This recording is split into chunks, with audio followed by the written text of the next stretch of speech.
Puppet play is a VR experience that I didn't know I've always wanted, delivered in a way that just makes sense.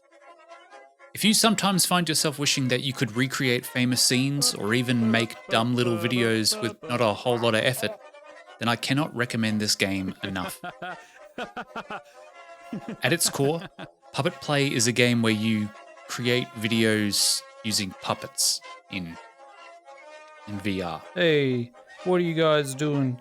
You can't be dealing drugs in this town. You choose a scene, you choose a puppet, maybe add some items if you're feeling spicy, and then record footage using an in-game camera. You can even lay down some audio with an in-game microphone. I hope it's here soon. It can be that simple.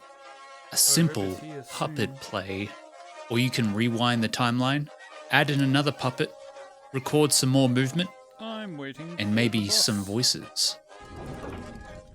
A dynamic puppet play.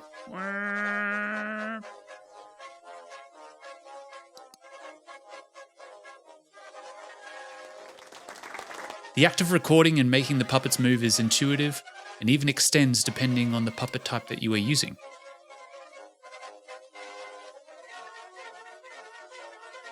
Puppets range from simple stick puppets that shake around, to sock puppets that have movable mouths, from multi-joint puppets that allow for more in-depth movement, to a raptor.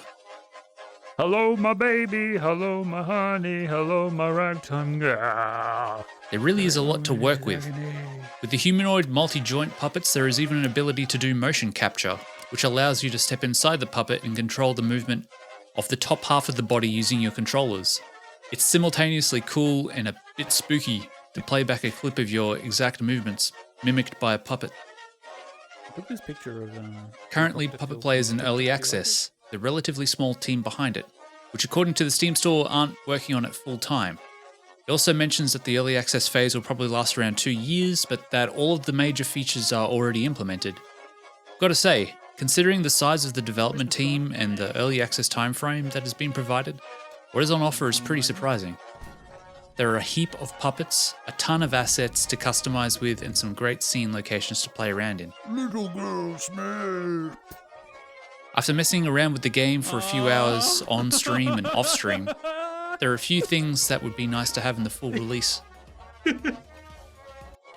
An undo button in context of recording block or movement for a singular object / puppet is probably my biggest wish. At the moment, if you make a mistake while recording, you need to try and pinpoint that mistake in the timeline and record over the top of it to fix the error. And even the act of scrubbing back through the timeline is a little bit tricky because it goes so fast. If the camera hasn't moved, this can lead to janky footage. There's some way to undo a block of action for an object based on the last movement. That would be great. Also, if there was a way to change the scale of puppets, that would also be a heap of fun. It would be cool to make a kaiju-style monster featuring a giant sock puppet.